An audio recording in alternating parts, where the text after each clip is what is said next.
you haven't heard of us is because we're not from a developing country.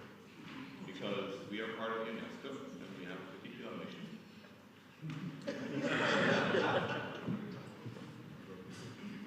Better? Okay. So we have a particular mission, which is to train scientists, there we are, louder, to train scientists from developing countries. Our founder is a Nobel laureate who grew up in Pakistan, who won a fellowship to go do a PhD in Cambridge, and then later became a Nobel laureate. And his own experience was that talent is distributed uniformly around the world, but opportunity is not. And it is our mission to create opportunity for particularly talented scientists. We've been doing training in plasma physics for 60 years. It was the literally first thing that we did at our institute was a workshop on plasma physics. Now, I've tried to look at a couple of simple questions and try to find what I could find in data and what I could find as possible answers for you as the basis for discussion. How much capacity, how much workforce is needed for fusion? What kind of qualifications? How can the training be carried out? How quickly can the workforce be ramped up, or does it have to be ramped up? And where is this workforce needed? I agree with everything that Steve said. I would like to add a little bit of a global angle on this, okay? So that's going to be a little of a difference.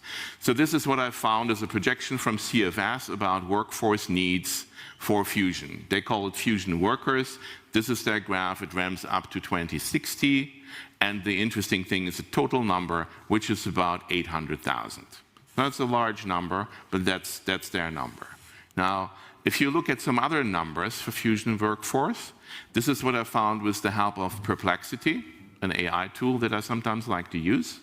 So there are currently a few thousand plasma physicists, 2,000 to 5,000.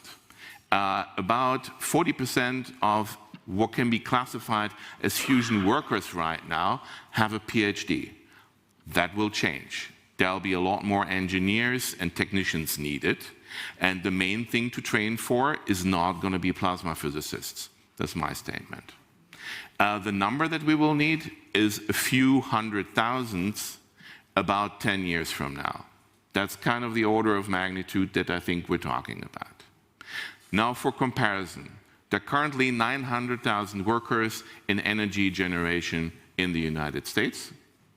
There are about 8.8 million scientists and engineers working in the US, and roughly twice that working currently in Europe. So that's millions of scientists and engineers as the potential pool. Also interestingly, there are about 1.5 million new engineering graduates every year in each India and China. 1.5 million per year in India and China. Workforce as such, I believe, isn't really a problem. Now, I'll give you an example of the kind of training that we're doing at our institute that can maybe also be a model for the kind of training that one could do for fusion. So we train medical physicists. We train medical physicists for developing countries. We've trained about 10% of all the medical physicists in developing countries in our institute. It's an advanced master's. We take in anybody who already has a master's degree in science or engineering. It's a one-year lecturing program in our institute, followed by a one-year hands-on training in a hospital with the kind of equipment that they'll afterwards be using. By the time they return back to their home countries, they know what they're doing, and they have to, because they're often the first or the only medical physicists in their hospital or even in their country. We also train them in adjacent fields, like medical ethics, because if you're in a developing country and you're the only or first medical physicist, you'll find yourself immediately on government committees. Yeah, because you're the only one. Who else are they going to take? Okay. Now, if we look at levels of capacity building, now this is a slide that I've thankfully been provided to by Sihila. You can look at different levels of capacity. Users, contributors, developers. At the moment, so the developers are the ones that build the fusion power plants and develop the things. The contributors are the ones that are maybe working in an engineering company and building a component. Users are the ones that are operating the fusion power plants. Okay? Most of the time, at the moment, when we're thinking about capacity building for fusion, we're thinking about developers. Actually, what we need to build is a lot of capacity for users. This is the reason why. There are two producers of large passenger airplanes in the world, Airbus and Boeing. Every country in the world has at least one airline. They're the operators. They need to be able to use those airplanes. They do not need that many people with PhDs in aerodynamics.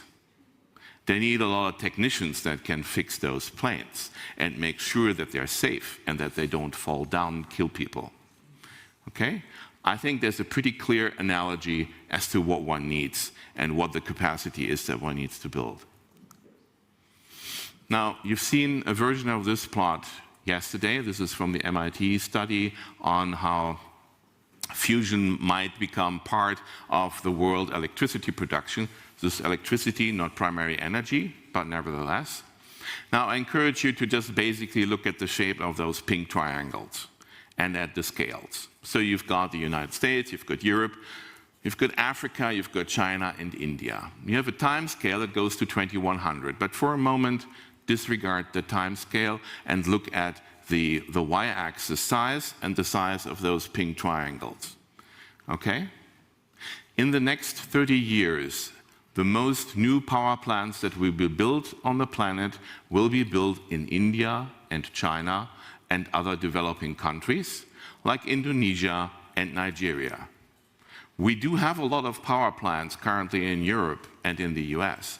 We're also doing a pretty good job at energy efficiency, and we will not need that many immediately in the next 30 years.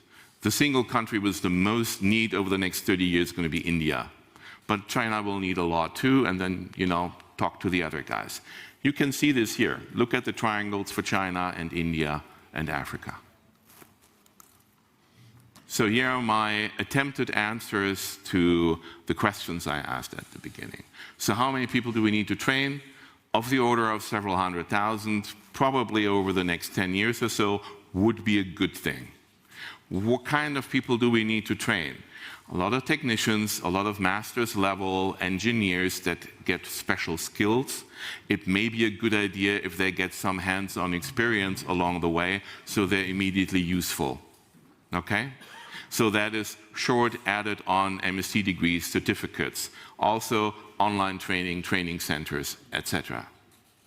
Timeline, I think, is about the mid-2030s.